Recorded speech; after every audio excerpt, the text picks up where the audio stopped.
I woke up to chainsaws on a Thursday, not in the distance, but right behind my fence on my dirt, cutting a bright orange line across the back third of my land. And before I could take a sip of coffee, I watched a 200-year-old oak lean groan and crash like a cathedral coming down. A dozer blade nudged through my pasture. A foreman named Trey hopped down with a clipboard, and he told me the Cedar Hollow HOA had approved a private road straight across my deeded property, like my name on the title was a suggestion. When I called the HOA president, Lydia Crane, her voicemail smiled at me through the phone, and by sunset, I had an email saying Bylaw 12.8 allowed majority benefit improvements, plus a process server at the hardware store handing me a lawsuit for $52,800 because I had delayed their project. I'm Evan Malone. I moved to Willow Bend, Tennessee for quiet after a divorce and 30 years of drawing bridges and watching bad meetings, and I bought seven acres that predate the subdivision. A place where mornings smell like pine and coffee, and my dogs. Bo and Scout race butterflies a life boring on purpose. You know what I mean. It didn't begin with chainsaws. It began with a pink slip in my mailbox about shutter color. $250 a week until I repainted. And when I brought a historic color card to the county hearing and won. Lydia shook my hand without moving her teeth and said, "Some people think the rules don't apply," then floated off in pearls. After that came the nickels and cuts, a fine for my old work truck. When the garage opener broke a warning for a bird feeder, a note about dog barking disturbances. When Bo barked once at a UPS driver who barks back at everybody, and I told myself to be invisible to outlast it. Then the dozers came, and when the oak split like a rifle shot, I filmed it, because I knew I'd need proof. I drove to the county, pulled plats and covenants, found no easement on my parcel and no recorded right-of-way. Filed a police report and walked the line with Deputy Alvarez, who coaches baseball on weekends, and he rubbed the back of his neck and said, "Civil matter, get a lawyer today." I emailed the board, and Harbor Gate, the management company, attached photos of the stump and the tracks, like claw marks. And 6 minutes later, Lydia replied, "Project approved. Further interference will be your financial responsibility."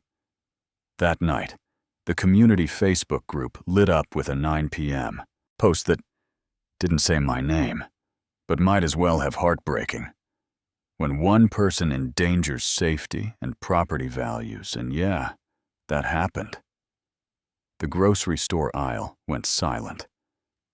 Around me, neighbors stared at frozen peas like they'd never seen nutrition labels before, and my daughter Sophie called from college whispering, "Dad, they're saying you're not stable." I told her I had a plan, even before I did. The plan knocked on my door, carrying tuna casserole in one hand and a manila folder in the other. Nate Carson, retired postal worker, the one board member who had voted no on a few of Lydia's pet projects, and then mysteriously got written up for a mailbox that hadn't moved in 20 years. And he said, "Bullies get sloppy," and slid me 3 years of uncut board minutes. We sat with black coffee at my kitchen table, circled payments to Blue Ridge Greenscaping, owned by Lydia's brother-in-law. 40% over what the town pays. Noted community enhancement budgets that didn't match. And I filed a formal records request for financials. Got stalled, filed a state complaint, and 10 days later, a zipped folder hit my inbox.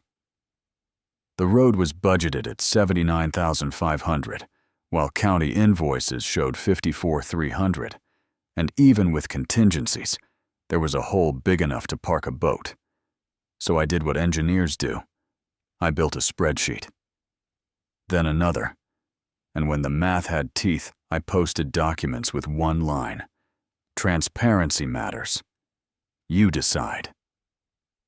The comments turned fast. Lydia called a special meeting with 48 hours notice, even though the bylaws say 10 days. The clubhouse packed tight carpet cleaner and cinnamon gum in the air, and she clicked a cream blazer. PowerPoint labeled member conduct issues, like we were in 2004 whoosh transitions, and all framing my police report as a false claim. My upload as defamation, a photo of my truck, like it was a felony. I stood up and asked one question. Did anyone read the contractor's insurance certificate before you sent bulldozers onto my land? Then I handed the board copies, showing the policy had lapsed 11 days before work began. And I handed the second set, showing the county hadn't issued a land disturbance permit for 40 by 180 feet of earth moving, which racks up daily fines, and you could feel the room tilt. A board member cleared his throat and asked Lydia if she verified anything. She called it a distraction, banged a gavel. She bought online and moved to suspend me. Which tied, then she broke the tie and announced I was suspended from privileges. But the eyes in that room weren't on me anymore. I had already drafted the recall petition on my phone. Tennessee says 30% of 312 homes, that's 94 signatures. And we turned my kitchen into a war room with maps and highlighters. Deirdre Walsh arrived with 3 fundraiser moms who could run an airport. They built a call sheet, and we started knocking. Doors opened. Stories poured out. Jerry, the retired plumber, fined $300 because a wind gust blew grass clippings into the street Margie ticketed because her grandson's tricycle sat on the porch one afternoon. Mrs. Chen warned about rose color, and yes, she has cameras that see in the dark. On Saturday, a plain envelope landed on my doormat. Inside were foreclosure documents for a widow named Amita Shah Fines. For a fence 2 inches too tall, visual clutter, for a bird feeder who's falling behind. When fines did what fines are designed to do, and then a flip for 80 grand more under the same realty sign with a note in neat cursive. Ask her son why she really left. I found Rakesh Shah through a mutual aid page. He answered on the second ring and said, calm and scarred. They made my mother choose between groceries and fines. She had a stroke 2 days after the eviction notice, and I said, if we win, I'll say her name in that room, and he said, tell me where to stand. Momentum has a sound, its printers humming and tape tearing, and 100th pen squeaking on a signature line, and at 112 signatures, we quit counting out loud. Lydia tried a soft landing, her lawyer in a tan suit, and blinking Bluetooth showed up at my door. Drop the countersued and recall 10 new trees, 25,000 cash. And I looked past him at the stump and said, my oak was older than your offer, and closed the door. The next morning, my truck was keyed from headlight to tailgate, and my mailbox said, liar in red. And Mrs. Chen's camera caught a white pickup with iron pine construction on the door. The plate led to Derek Cole, related to that same brother-in-law. And by dinner, Derek was in cuffs. An anonymous Gmail hit my inbox with screenshots Lydia to D's. He's not backing down. Make it stop. D, I'll handle it. Lydia, don't tell me the details. That bonfire spread across the neighborhood in 10 minutes. Then the news vans showed, and we submitted 163 signatures and got our election in 30 days, in between Harold Boone. The treasurer, who had rubber-stamped for years, sat at his kitchen table with lemon cookies and slid me a flash drive. She told me what to type. I can't sleep, he said. And the real books showed 137,000 diverted through shells and padded invoices with UPS store addresses. So I sent them to the DA, the oversight office, and every signer with the subject line. Where your dues went, no adjectives, just numbers. Election day came clear and cool. The line formed before 10. Deputy Alvarez stood by the door on his day off because he said he was allergic to nonsense. The reporter across the street said words like precedent and accountability. And I stood under a maple with Bo and Scout stretching their leashes and tried to breathe. Lydia arrived late. Navy dress and pearls walked past the line without looking smile, like glass.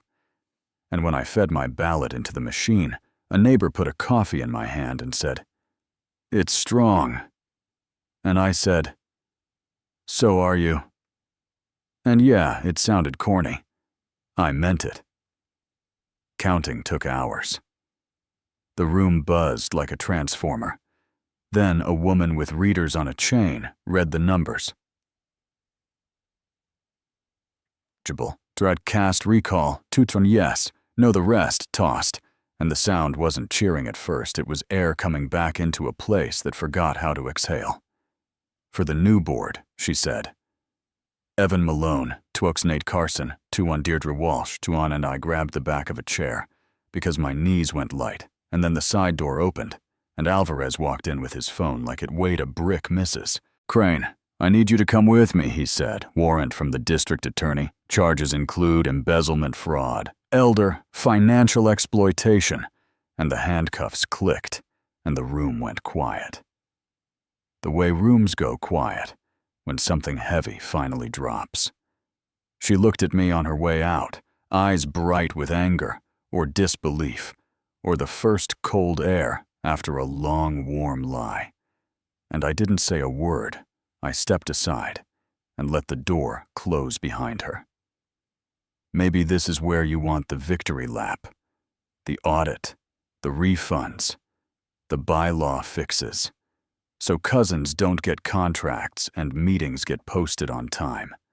The memorial oak planted for Amita. The first board meeting so boring, it felt holy. Streetlights, potholes, the 4th of July picnic, and maybe that's another story for another day, because this one is about the moment the wheel turned and the click that told everyone it did. On the walk out, a man in a trucker cap told me I went too far, that posting documents online was a hit job, and I should have handled it quietly. A woman behind him said, I didn't go far enough, that HOAs are machines built to squeeze ordinary folks about shrubs and shutters, while the top sips wine and moves money in loops. And maybe they're both right. Maybe the machine can be fixed. Or maybe we bulldoze the machine before we bulldoze another oak. I know this much. When someone uses rules like a blade paper can cut back photos, matter numbers. Matter. Porches matter. Saying names matters, and refusing to be scared, quietly, stubbornly with receipts, that matters most. Tell me what you think in the comments. Who was right? Who was wrong? Where's the line between protecting property values and controlling people's lives? Should I have taken the settlement and kept the peace? Or does peace without truth just rot from the inside? Have you seen an HOA run with grace or used like a cudgel drop your state? Tell your story, push back. If you disagree, and if you want more true fights where regular people move mountains an inch at a time, hit subscribe and share this with the neighbor who needs one more nudge to stand up.